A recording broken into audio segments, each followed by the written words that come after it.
Hello, this is Chef John from foodwishes.com with pasta con la sarde. That's right, we're doing Sicily's famous pasta with a sauce of sardines and fennel, and I'm looking forward to showing you my version of it.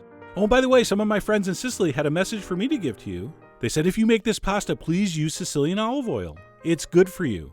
Actually, hold on, I didn't get that right. The exact phrasing was use Sicilian olive oil if you know what's good for you.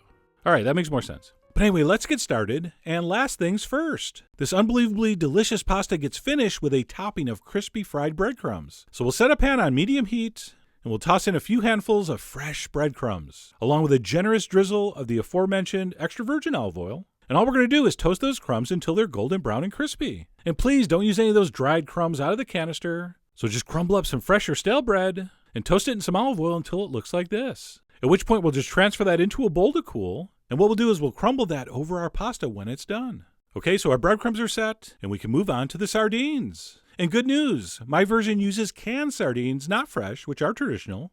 So I'm going to use 2 cans. Make sure you get the ones packed in olive oil. Not only is the sardine going to be more delicious, the oil it's packed in is going to be very flavorful, and we're actually going to use that in the sauce. And all we need to do to get this ready is kind of break it up on a plate. And while you're breaking it up, one optional step, if you want, you can pull out the backbones. And just so you know, this is an aesthetic thing. Those bones are actually very soft and completely edible. But some people, and by some I mean most, kind of freak out when they see small vertebrae in their pasta. So as you're breaking this up, you can pull those out if you want. And then once that's done, I want you to go ahead and add any olive oil that came packed with the sardines. Just add that right to the plate. You should have a good couple tablespoons that came with it. And then we'll simply set that aside until needed, which isn't going to be very long. So our fish is set, and it's on to the second most important ingredient, the fennel.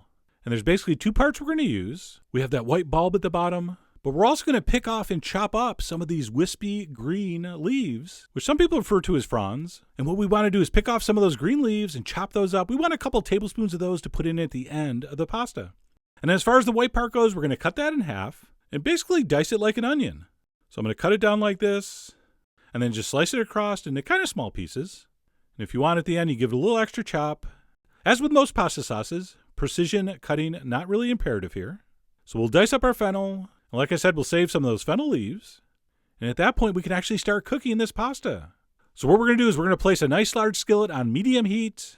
And we're going to pour in a whole bunch of Sicilian olive oil. And into that, we're going to throw 1 diced onion and the fennel we just chopped up, along with a nice big pinch of salt. And what we're going to do is we're going to saute that onion and fennel on medium heat until it's soft. So take your time with this. Back the heat down a little bit if you need to. We don't want to brown these vegetables. We don't want a lot of color on these. We just want them to kind of sweat, soften, and sweeten. So that's probably going to take you a good 10 minutes at least. So we'll let that cook for a while. And while we're waiting, let's go ahead and prep our saffron wine mixture. So I'm going to put a pinch of saffron threads in a mortar. All right, we don't want too much, just a pinch. And make sure you're buying the real stuff. Do not buy your saffron from a guy in the park. And what we'll do is we'll grind that for a couple seconds. And then once pulverized, we will add some white wine. And we'll give that a mix, and that is now ready to pour into our pan at the proper time. So we'll go ahead and get that ready while our veggies are cooking, which by this point should be close. So let's go ahead and check these out, see if they're ready. And it's very easy to tell. Just push down with your spatula. And if those pieces of fennel and onion are nice and soft, you're ready to proceed. And at this point, we can add 3 very important ingredients. We're going to throw in 1 anchovy fillet, some minced garlic, and some chopped up golden raisins. So you might have seen the first 2 ingredients coming, but the golden raisins are very important here. We really need that little bit of sweetness to balance out these other flavors. So I don't care if you like raisins or not, you're going to add them. So we'll stir that in. We're still on medium heat here, and we're just going to cook that for about a minute or 2. We just want to sizzle that garlic a little bit. And as you'll see, the anchovy will kind of dissolve into the mixture. So cook that stirring for about a minute, at which point we will add our saffron-infused wine. Just pour it in. We'll give it a stir. And this is really the only dangerous part of the recipe, because what we want to do is cook this on medium for about 2 minutes until that wine is just about gone. So don't walk away, because if you're not paying attention, this can burn. So stand there stirring, and about 2 minutes later, it should look something like this. All right, so that looks good. Next up, we're going to take a ladle full of our boiling pasta water, which, by the way, you've set up ahead of time. Make sure your pasta water is ready to roll when you start this recipe. So I want you to add a ladle of that in, maybe a cup or so. As you'll see later, it's going to be up to you to adjust the liquid level. So we'll put in some pasta water. And then right before we actually cook our pasta, we're going to add 2 more ingredients, some red pepper flakes, and some toasted pine nuts. Oh man, those are good in here. So we'll stir that in. And at that point, all we'll do is let that simmer gently next to our pot of boiling salted water while we cook our pasta. And speaking of pasta, we're actually going to use bucatini, which is a thick, hollow spaghetti. So I'm going to go ahead and toss in a half a pound of bucatini. And of course, because we're going to finish the pasta with the sauce, we want to undercook this by at least a minute, okay? All right, kind of a key point. All right, so our pasta's cooking, our sauce has been prepped, and it's on to the final steps. So right before your timer rings for the pasta, we will add our sardines to the pan, along with, like I said, any olive oil that came in the can, and of course, accumulated juices, and we'll distribute that throughout our mixture. And then as soon as the timer rings from the pasta, I'm going to add it into my pan. And no, I'm not draining it. Bucatini or thick spaghetti, easy to grab with the tongs like this. That way we still have our pot of pasta water next to this pan to add as needed. So fish out your bucatini and add it to your sauce. And at that point, you're going to crank the heat to medium-high and finish this off by tossing that in the hot sauce. And as you're doing this, you want to make sure this mixture is very wet and juicy. Okay, you see me adding some pasta water in here. And I only showed that once, but I did that like 3 or 4 times. Because like I said, you really want a lot of moisture. That's how it has to look in the pan, otherwise it's going to be way too dry when it hits the bowl.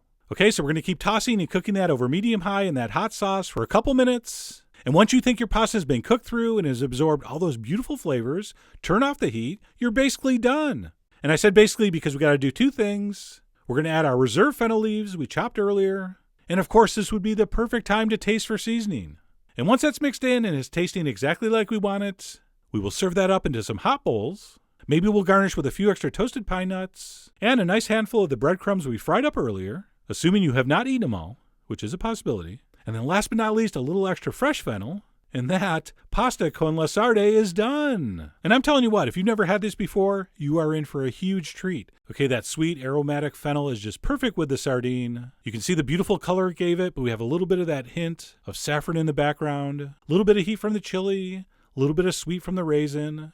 And above and beyond taste, of course, we got that textural interest from those crunchy breadcrumbs and the pine nuts. It's just a beautiful looking and tasting bowl of food.